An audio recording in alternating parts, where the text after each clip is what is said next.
Happy Thursday, everyone.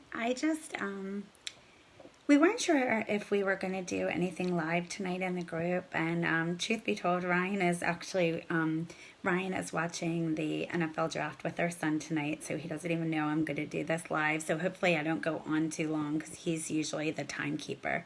But there were some things on my mind that I think maybe it would be helpful for all of you to hear as well. So I just thought I'd share it with you, and I hope it gives all of you some value. So many of us, especially including myself, and a lot of you have heard my story. I have actually, failed many times in my past at losing weight. And the more people I talk to, the more people feel the same way I do, have had a lot of failures in the past. The older we get, I feel like we have more failures at this trying to lose weight game.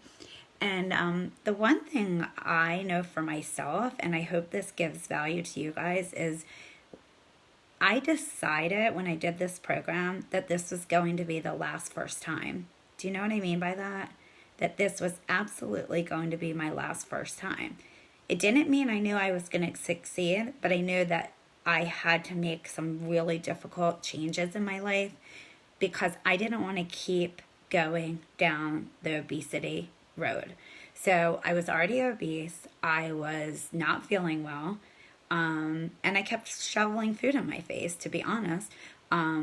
That's what I did. It was a vicious cycle.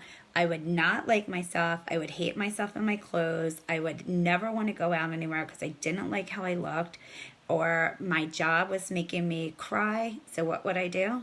I would come home and I would eat. For me, it was always about eating chocolate.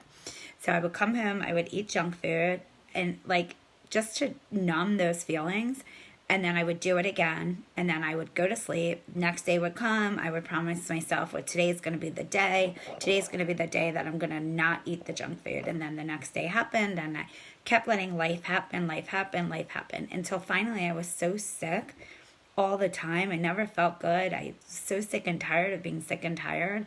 It all fell in line for me to start this program. And I started it afraid, like many of you. But I also started it with this mentality that this cannot fail. I cannot fail again at this. And so I had to get real with myself. Have any of you ever had to get real with yourself and your excuses? So I had to get real with myself about what I actually wanted out of this program. Did I want just a diet? Or did I want a lifestyle change? Because all of the other times, I never embraced a lifestyle change. I was just on a diet, and it was just a diet. So this time I actually decided that I wanted to change my life for the rest of my life. I wanted to change my abusing food, and I wanted to stop abusing food. And it's hard, you guys. It is hard. I'm 49 years old now, was 44 when I started. I had a long-term relationship with food. It was probably one of my longest relationships I've ever had. And I didn't want to keep having it because it wasn't serving me in any way. Yes, it was fun to be known as the person that can make some really great chocolates. And it was fun to be known as the dessert person. And I was always going to be the dessert person bringing the dessert to the party. And I always liked all the accolades of people dying over that stuff. But actually, I was probably killing some of my friends and family by always making all of that. So I went on this program. I went on it scared. I went on it afraid. I went on it thinking, what will I do if this fails also? Luckily, it didn't. But it wasn't just because the program is great, which obviously you all know I think the program is great. And it wasn't because I had this iron willpower, because I don't have a willpower. And this is what I really want to talk to you guys about. It's so easy to do this program when everything is going perfectly. It's so easy when life is just normal and you're not getting stress thrown at you day after day after day. This program's easy. When it gets hard is when life happens. And when life happens, we're used to eating food. Well, most of us that are part of this group, we're used to eating food when life happens. So something bad happens, we turn towards food. So that was always me. Sorry, you guys, I just got to try to move this for a sec. So I always turned towards food when life happened. Food was my friend. or so I thought. So now I had to train my brain to change that relationship with food. I had to say, well, maybe food isn't your best friend. Maybe you really need to just keep your friends as your friends and not food. Did it happen overnight? No. Nothing, no change happens overnight. No one's life is perfect and nothing just happens overnight. So here, I want to give you guys an example. I was away this weekend and I was dealing with a little bit of anxiety and I found myself snacking, not on anything terrible, but just snacking when I normally wouldn't. And then I looked at my husband and I said, oh, this is old Leslie behavior. I need to get a grip on this. But now I know that it's old Leslie behavior and I can have the thought and turn it around. Well, before, old Leslie behavior used to happen all the time and I could never ever turn it around. So whatever it is for you guys, whatever brought you to decide to get healthier, you have to remember that not on your good days, on your bad days. The bad days is what messes us up.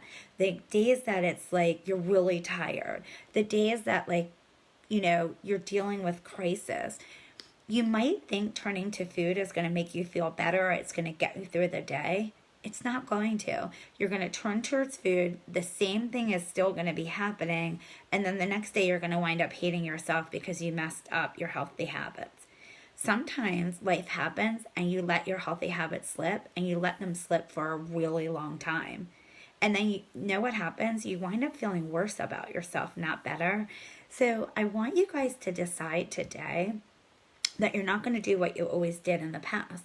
Because what we always did in the past is we always let our love of food get in our way of healthy habits. So you have to work on it every day, not just reading Dr. A's Habits of Health book, which I cannot recommend enough, guys. I know some of you don't like to read, or some of you say you don't have time to read. You have 10 minutes every day if you really want to change your life for the rest of your life to get a hold on it, open up that book, and start looking at the workbook along with the book. I am a reader, so it's a little bit easier for me to say, but I read the book cover to cover. It sits on my desk. I read it a lot. I refer to it a lot. It was a game changer because most of the diets I ever went on, they worked. Most diets do work if you do what they say to do, but you're never going to change overall for the rest of your life if you don't change here. And we talk about it all the time, but sometimes we don't talk about it like, how do you really do that when you're faced with like monumental bad stuff? I know for me, like people that are facing like parents being sick, or somebody passing away, or even the death of like a beloved pet, those are really hard things to deal with. Or you're moving. All of those things are so stressful. They're like, or even divorce, the biggest stressors in your life. But turning to food during any of those things is not going to change those things. It's not going to make you feel better, maybe for 3 minutes, but then you're going to have another problem beside the problem that you're eating the food from. A lot of people go on a program to get healthy, and then they get complacent as time goes on. Don't get complacent and really look at the excuses you're making. Some people say, well, I'm just going to do it on my own. I was going to do it on my own a lot. It never happened. Or, when I first started this program, money was a huge factor for me. And I could have said, I don't have the money. I decided to say I'm going to try it for a month regardless of the money. And truth be told, I wound up saving money. You don't feel like it at first because you're laying it out at one time, but I really did wind up saving money because, again, you had to really get rid of the excuses you tell yourself. The excuses I told myself was I can't afford it, but then I was buying, candy for my drawer at work. I was buying People magazine every week. I was buying books on my Kindle all the time. And the way I really finally decided that I was worth it is I decided I was worth it. If my son needed something like this, I surely would have found the money. So why not for myself? So this was the first time, and maybe because I am over 40, maybe you get a little more real just in general, but I had to get real with all the BS I told myself. So if any of you are always telling yourself a little bit of BS, maybe today's the day to write it down and say, is this real, or is this just the excuses I tell myself? Is this just the excuses I tell myself that they can do it because they have blah, blah, blah, blah, but I can't do it? well, you can do it. You can be successful in this program. You can actually become a coach if that's anything interesting to you. And you can change your life if that's really what your intention is. If your intention, we say it all the time, is just to go on a diet, we welcome you also, but we hope eventually we change your head game about it. I'd always tried to change my head game around dieting, and it never ever changed till this time.